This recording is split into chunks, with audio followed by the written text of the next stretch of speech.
वर विराजमान या देशाचे नेते शरदचंद्र पवार साहेब, शिका पक्षाचे नेते भाई जयंत पाटील, शिवसेनेचे नेते ज्येष्ठ नेते सुभाषजी देसाई, सुषमा अंधारेताई आणि आपले सगळ्यांचे उमेदवार आनंदभाई गीते, इथे उपस्थित असलेल्या भावा बहिणींनो, हजरात खवाईतीन, सलाम अलैकुम रहमतुल्लाह बरकातु। बहुत दिनों के बाद बोलने का मौका मिला है। आज तो मन की दिल की भड़ास निकालेगी।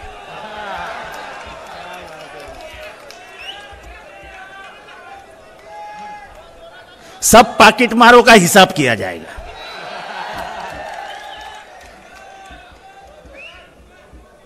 घर पे दरोड़ा डाल के चोरी करके भी चैन की नींद इनको कैसी आती, यही समझता नहीं है।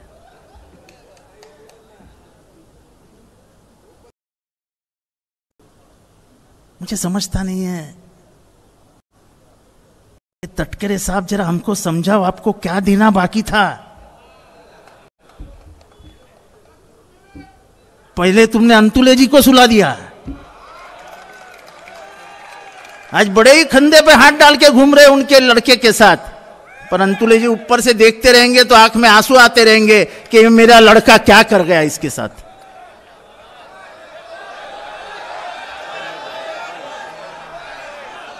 पुतना पुतना पुतना पुतना पुतना दामाद, वो अपने को रिश्ता मालूम नहीं, लेकिन नाम तो उसका ही इस्तेमाल करता है ना, वरना इसको पहचानता कौन है? यानी तो छोड़ दो, इसका हिसाब कर लेंगे, जनता ही कर लेगी। बात ऐसी है कि तुमने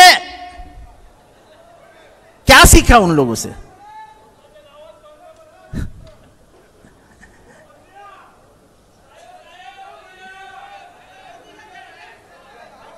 राहू दे बाबा, सगळ्यांना उभं राहू दे। तुम्ही एकेकाला बाजूला केले तर सगळेच बाजूला जातील।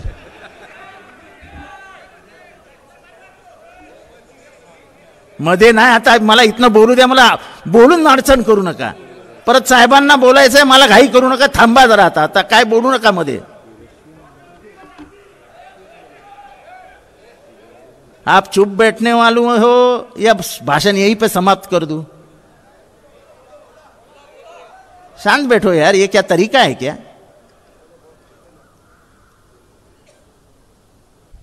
ये एक ऐसी सभा है, हम रायगढ़ वालों को मालूमात देने वाले हैं कि गद्दारी किसको कहते हैं।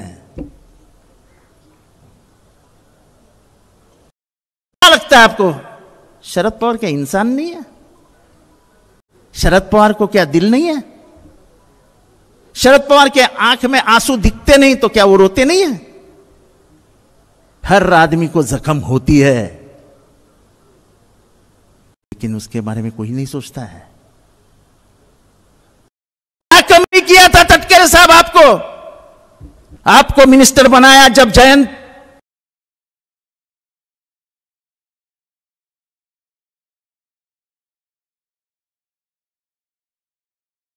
भाई ने कहा था मत बनाओ, लेकिन एक घर में 5 पद देने के बाद ये घर तोड़ने का काम अगर सही में किसी ने किया होगा तो मैं दावे के साथ कहता हूं अल्लाह ताला को हजर नजर करके कि ये काम सिर्फ सुनील तटकरे ने किया। ये घर में अगर दीवार किसी ने खड़ी की होगी तो सुनील तटकरे की है। प्रदेश अध्यक्ष, मंत्री, सुबह 7 बजे घर में अधिकार जाने का अधिकार किसको था? तटकरे साहब को। लेकिन 2014 से लेकर 2023 तक सार्क के पास जाने का और सिर्फ इतना ही बोलने का, चलो साहब बीजेपी में जाते हैं। चलो साहब बीजेपी में जाते हैं। और फिर बाहर आके ये बोलने का कि साहब ने तो हां कह दिया था। साहब ने हां नहीं किया था। आपसे दूर भागने के लिए साहब कहते थे जाओ चर्चा करके आओ, तुम्हाला वाटेला लावायचं काम करत होते, पण तुम्हाला समजलं नाही। साहब कभी भी जातिवादी लोगों के साथ हाथ नहीं मिला सकते, यह पूरे हिंदुस्तान को मालूम है। अरे अपना घर टूटते हुए दिख रहा था, अपना घर टूटते हुए दिख रहा था। तुम्हें ये आदमी ने ये नहीं कहा कि घर एक होने के लिए चलो भाजपा में चलते। कहा घर टूट गया तो चलेगा, लेकिन मैं महाराष्ट्र की मिट्टी के साथ नहीं छोड़ सकता हूं। सुषमा ताई ने अभी कहा, जो कल हमारे माननीय पंतप्रधान विश्वगुरु ने कहा, जो कुछ कहा उसके बारे में मैं कुछ नहीं बोलता हूं। मैं सिर्फ जो लोग मुसलमानों को गाली देते हैं उनसे एक सवाल पूछता हूं कि 1947 में जब भारत पाकिस्तान दो हुए तो मौका था मुसलमानों को एक अलग देश में रहने का। तब ये मुसलमानों ने तय किया कि जिस मिट्टी पे हमने कदम रखा है, जिस मिट्टी को हमने छुआ है, वहां हमने नमाज पढ़ी है, उस मिट्टी को छोड़ के हम दूसरी मिट्टी पे नहीं जाएंगे। और यहां का मुसलमान पाकिस्तान नहीं गया। और कितने बार यह सर्टिफिकेट देगा तुमको राष्ट्रभक्ति का, देशभक्ति का। कोई मुसलमान देशद्रोही नहीं होता है। जो हिंदू जितना प्यार इस मिट्टी से करता है,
नहीं छोड़ेंगे। तो जो हम बात कर रहे हैं उसका 1% बोल के देखो कि मोदी साहब आपने जो बोला वो गलत बोला। हिम्मत है तो बोल के दिखाओ।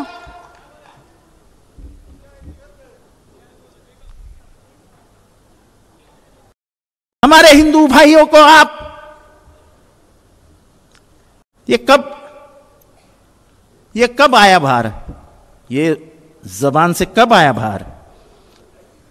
जेवढा पहिल्या टप्प्याची निवडणूक संपली, 102 जागांवरच्या निवडणुका झाल्या आणि त्याचा रिपोर्ट जो सिक्रेट एजन्सीजने द्यायला सुरुवात केला, त्याच्यामध्ये त्यांना सांगितलं की 78 जागी घोटाळा होण्याचा संभव आहे। किती? 102 पैकी 78। आणि मग साहेबांची जीभ घसरली। 1914ला आम्ही असं देऊ, तसं देऊ, हे देऊ, ते देऊ, काही दिलं नाही आजपर्यंत। नोकऱ्या किती जणांना मिळाल्या इथे? महागाईच्या बळी किती महिला आहेत तिथे? घर में गैस सस्ता आता है, गोश्त की कीमतें कितनी बढ़ गई है। आजकल दाल गोश्त बनता है घर में? बनता है क्या? आपली सुकी मासली किती महाग जाईल?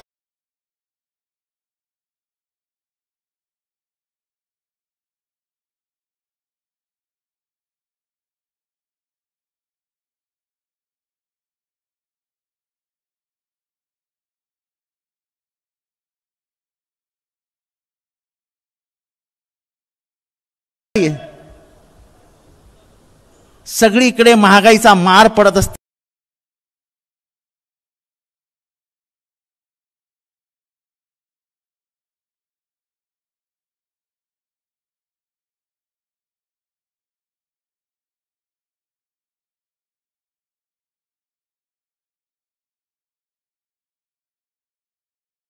इंटरनॅशनल इंडेक्स असतो. आपल्याला लाज वाटली पाहिजे की हंगरी इंडेक्समध्ये आपण अफगाणिस्तान, नेपाळ, श्रीलंकेच्या खाली आहोत. म्हणजे इतकी माणसं भुकेली आहेत आपल्याकडे. पॉवर्टी इंडेक्स मध्ये आपण 138व्या क्रमांकावर आहोत. ज्या 5 ट्रिलियन आणि 3 ट्रिलियन अशा ट्रिलियन आपल्याला काय समजत नाही बाबा. आपल्याला लाखावरती मोजायची सवयच नाही. त्या इकॉनॉमीचा विचार केला तर आम्ही पुस्तकं वाचत असतो. भारताचा क्रमांक 139 आहे. म्हणजे भारत हा पहिल्या 8 मध्ये कशातच नाही, फक्त पॉप्युलेशन मध्ये नंबर 1 वर है. उनको शायद पता नहीं कि 1947 में जितना मुसलमानों की संख्या थी, उसका अगर लॉजिकल ग्राफ देखा जाए, आप भी सुन लो, जवाब देने के लिए आपको भी मदद होगी. ग्राफ देखा जाए तो पिछले 20 सालों में मुसलमानों की लोक संख्या, जनसंख्या कम हुई है. क्योंकि मुसलमानों को भी समझ में आता है कि हमें तालीम, हमारी भूख, हमारा घर चलाना है तो हमको बच्चों के ऊपर सीमा लगानी पड़ेगी. ये मुसलमान अब इतना अड़पड़ नहीं रहा है. मोदी जी के कितने भाई थे मालूम है आपको? आदित्यनाथ को कितने भाई है मालूम है आपको? अरे नहीं मालूम? 6 नहीं 7. तो आपको इतने भाई चलते हैं और हमको कुछ 8 भाई हो गए तो ये पैदा ज्यादा करते हैं. अरे सच तो बोलो यार.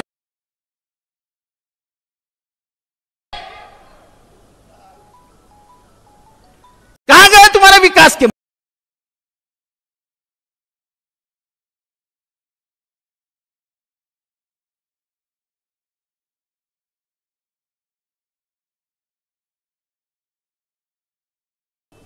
शरद पवार के पास देखते हैं, उनका चेहरा देखते तो हमें 72,000चा कर्जमाफीचा असा हसरा चेहरा दिसायला लागतो साहेबांमध्ये की 72,000 रुपयाची कर्जमाफी केली होती. आणि ह्यांचे अजित पवार दिसले की आठवतं 70,000चा सिंचन घोटाळा, ज्याच्यात हे मदतगार आहेत. क्या हुआ था? जो सुषमा ताई बोली वो बहुत सच है कि हम कतराते थे, डरते थे कि इनके बारे में नहीं बोलना चाहिए. इनके बारे में बोलेंगे तो साहब नाराज हो जाएंगे. दुनिया एक तरफ और शरद पवार एक तरफ. उनकी नाराजगी मैं नहीं सहन सकता और इसलिए चुप बैठता था, जब ये मुंह नहीं खोलता था. बस किस तरीके से बातें कर रहे हो आप? शाहू फुले अंबेडकर के विचार ये ढोंगी है. ऐसे बोलने वाले ये तटकरे साहब शरद पवार को ढोंगी बोलने वाले. अरे साहब ने क्या नहीं दिया? अरे तुम जिंदा हो काय हो जयंत पाटील साहेब? जिल्हा परिषदेची अध्यक्ष आदितीला करताना तुमचे सदस्य किती होते? 23. त्यांच्याकडे किती होते? 12 ना? 11. तो भी जीत पकड़ के बैठे पवार साहब के पास, साहब आदितीला अध्यक्ष करा, साहब आदितीला अध्यक्ष करा. साहब भी भोले दिल के. पर प्यार क्या होता है समझ लो, रिश्ता क्या होता है समझ लो, आदर क्या होता है समझ लो. जयंत भाई को साहब ने बुलाया और कहा अरे तटकरेच्या पुरीला अध्यक्ष कर ले. मुझे लगता है थोड़ा सा हाना किया होगा, तब थोड़ा सा होना ही झाला असेल. पर साहब ने एक बार बोला और जयंत भाई ने हाथ गर्दन झुका के साहब को बोला साहब आप जो बोले वो, और तटकरे के लड़की को अध्यक्ष बनाया. ये इसका दिल, ये इसका दिल, ये रायगढ़ वालों का दिल है जो शिवाजी महाराज और अंबेडकर इतना बड़ा था। ये जैन भाई माइगढ़ के मिट्टी से आए हैं, क्या संबंध? पार्टी में नहीं है, उनकी विचारधारा अलग है, पर तो भी सिर्फ साहब ने बोला, इसलिए कम संख्या होते हुए भी आदिति तटकरे अध्यक्ष हुई। लेकिन जब जब वक्त आया, मैं इनके तरफ उंगली दिखा के कहता हूं, सच बोलो, तुमको की मदद की उन्होंने? हा, याचं तर मला सगळं माहिती आहे, माझ्या बरोबरच असायचं। जब भी मौका मिला जैन भाई का पैर खींचने का काम ही उस आदमी ने किया। पैसा इतना हो गया है कि मैं शहंशाह सम्राट बन गया हूं, मैं पैसे पे किसी को खरीद सकता हूं, ये दिल में जाके बैठा है। मैं मुसलमानों को पूछता हूं, क्या मुसलमान अपना ईमान बेचेंगे? ईमान खरीदने वाला अल्लाह के सिवाय को हो ही सकता है? इसका पैसा इतना बड़ा हो गया है कि मुसल्ला वालों को बोलेगा कि तुम्हारा ईमान खरीदूंगा।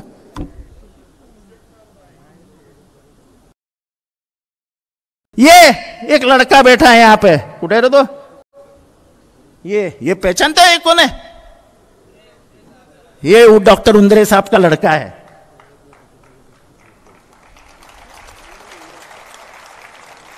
ये उंद्रे साहब का लड़का है भाई। रे मोहसिन, देखो, उंद्रे साहब को नहीं जानता ऐसा एक मुसलमान है यहां पे बैठा हुआ? जरा हाथ उठा के बताओ कितने जन उंद्रे साहब को जानते थे? एक आदमी जो बोरली पंचाटन से निकलता है, गांव उसका, बंबई जाता है, डॉक्टर बनता है, अपनी पहचान अमेरिका में करवाता है, अपनी पहचान लंदन में करवाता है, लेकिन अपने गांव वालों को नहीं भूलता है। ट्रस्ट बनाता है, मराठी स्कूल खोलता है, जहां पे हमारे मराठी बच्चे लोग भी पढ़ेंगे और हमारे कोकनी मुसलमान भी पढ़ेंगे। और स्कूल कौन सी खोलता है?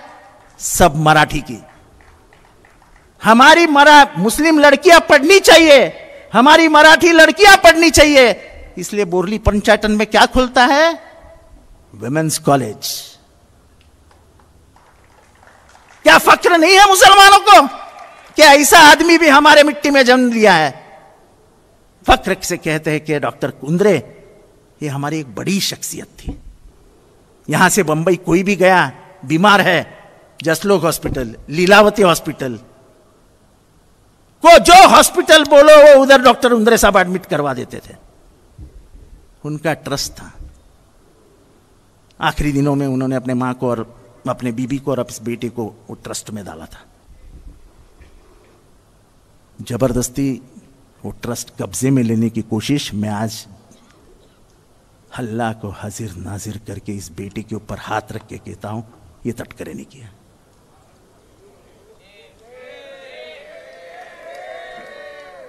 वहां पे अपने आदमी घुसाए, इसके मां को और इस बेटे को खोली में बंद करके रखा। उनके लोगों ने 78 साल की उसकी मां थी, मैंने उसको भी बुलाया था, लेकिन सच बताऊं वो मां बहुत डरती। हम लोग जब प्रेस कॉन्फ्रेंस कर रहे थे और इस बेटे को पूछा गया कि आप तुम्ही तक्रार करणार का,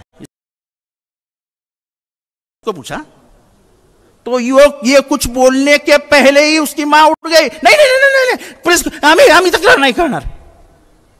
क्या दहशत है तटकरे साहब आपकी दिल पे, उनके दिल पे, ये जरा सोचो क्या मिला ये सब आपको करके। पूरी कमिटी इसकी चैरिटी कमिश्नर ने मंजूर कर दी, लेकिन आज तक कब्जा नहीं छोड़ा। पुलिस की कोई गलती नहीं है, गार्गे साहब बहुत अच्छा साहब है, लेकिन इसके मां ने कंप्लेंट डाली हुई है। उधर एक औरत वो ट्रस्ट की मेंबर थी, उसके पूरे कपड़े फाड़े गए, पूरे सबूत है, कैमरा है, लेकिन पुलिस ने केस नहीं ली। इसके मां के ऊपर केस ली, इसके ऊपर केस ली, और आज जब यह ट्रस्ट पूरे उनके ताबे में है, उनको आरडीसी कहता है। बल्कि आरडीसी का कोई संबंध नहीं है कि तुम दोनों मां बेटे उस ट्रस्ट के जमीन में नहीं जाओगे और सब टटकरे के चमचे उंदरे ट्रस्ट के अंदर बैठे हुए हैं। ये कौन सा कानून है? किन चीजों की सजा दी जा रही है उंदरे फैमिली को कि वो अच्छा काम करते, इसकी सजा है? रायगडच्या त्या उंदरे ट्रस्टमध्ये फक्त कोकणी मुसलमानांची पोरं शिकत नाहीत, पोरी शिकत नाहीत. सावंतवाडीपासून ते रायगड पर्यंत हिंदू मुसलमान सगळ्यांची पोरं पोरी, दलित अल्पसंख्याक सगळ्यांचे पोरं पोरी त्या शाळेमध्ये जातात, एकत्र शिकतात. हीच आपली या कोकणाची संस्कृती आहे. आपण इकडेच उद्ध्वजावं केलं नाही आणि म्हणून तर आपली भाषा एक आहे. कोकणी मुसलमान असो नाही तर कोकणी मराठी असो, भाषा कुठली बोलतो? तीच ना, आपलीच भाषा. का आमच्यात कधी आम्ही फरकच केला नाही? हे फरक करण्याचं काम ह्या लोकांनी केलं. तेव्हा तुम्हाला मतदान करताना अत्यंत हुशारीने करायचं आहे. ज्या पद्धतीने त्यांनी धोका दिला पवार साहेबांना, ज्या पद्धतीने धोका दिला उद्धव साहेबांना, तुम्ही ताई बरोबर बोललात की ही लढाई गद्दारी विरुद्ध खुद्दारीची आहे. महाराष्ट्रात आपण शिवाजी महाराजांच्या रायगडात राहतो नाही का? शिवाजी महाराजांची गद्दारी करणाऱ्या सूर्याजी पिसाळला इतिहासाने कधीच माफ केला नाही. आता बघा ना, साहेबांची इथे सभा आहे आणि सूर्याजी पिसाळची औलाद बाजूला सभा घेते. चॅलेंज. एक लक्षात ठेवा, मी तुम्हाला सांगतो इतिहास. महाराष्ट्राने ना खंडोजी खोप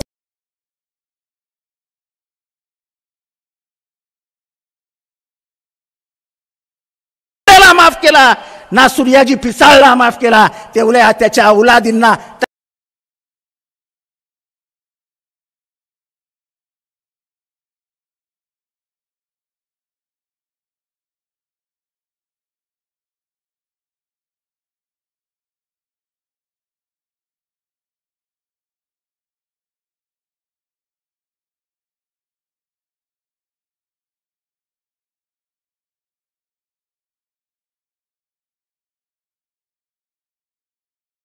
कधीच.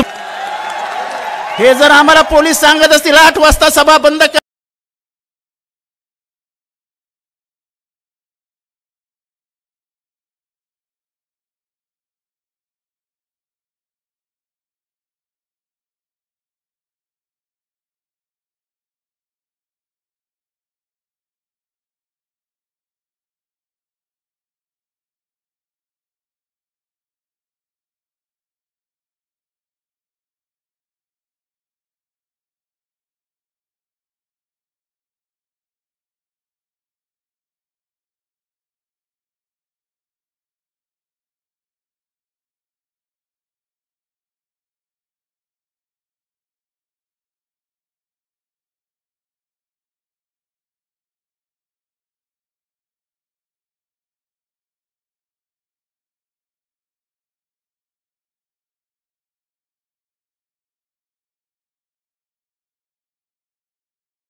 तुम्हारा वोट कितना इंपॉर्टेंट है।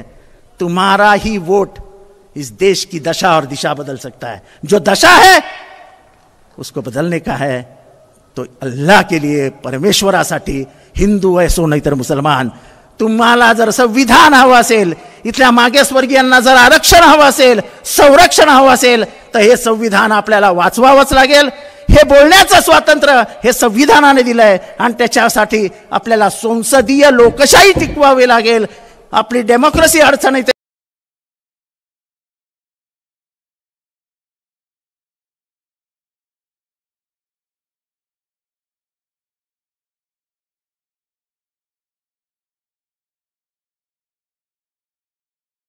आपली लोकशाही अडचणीत आहे, आपलं संविधान अडचणीत आहे। आत्ताच आपण